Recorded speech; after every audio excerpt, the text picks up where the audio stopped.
Hello everybody, here's a really quick video on syntax highlighting of surveys. So if I edit my survey here and you start a new survey, it looks like something like this. And in this survey, you see you have a bunch of code, like this is scripting language that you can learn. Of course, if you're a beginner, I recommend you to use the easy mode. Then you can just point and click, and that's somewhat easier, and then you get a good overview and so on.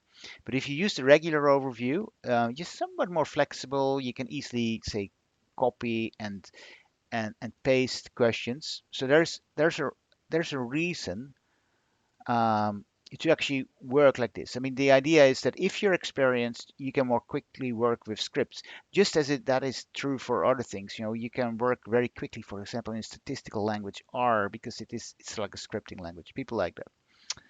But it's nice to have syntax highlighting. So in order that is implemented, so you go to settings and then under various, you click here, use survey and experiment script editor with line numbers. You save all settings and you go back to your survey here, edit surveys.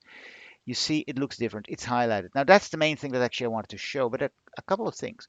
So one thing, for example, is that if you have like, if you run this questionnaire, you see like a text like how old are you? It's just in plain text, right? So if we save our, we don't need to save it, but compile, I run the survey, and then it looks like this. How old are you? Like this text is just plain text. Um, I just don't want to close that tab here. Okay, now let me put that in asterisks. And that makes it bold. And it doesn't look here. It shows that that is bold. It reminds you of that.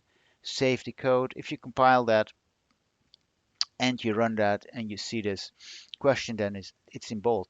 There's one thing that people might not know. There's another thing that you actually can do is and that you can use HTML tags in there. So if you want, for example, well, just put the word old in yellow highlighting.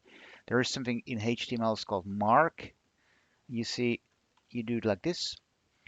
The mark these things here mark. This is the beginning of marking and the end of marking. So the end is this slash.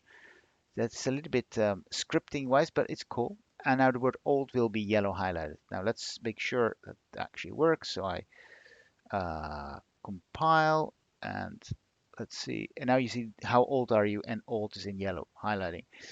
Do you want to change it again? Well, then you just remove that, of course. So yeah, that's what I wanted to show you.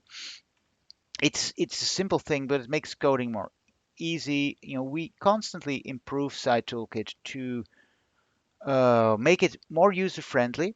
Uh, Please like and subscribe if you haven't yet. We make these short videos to help users like yourself. And if you have any questions, put them underneath the video, and hope to see you soon again for another video.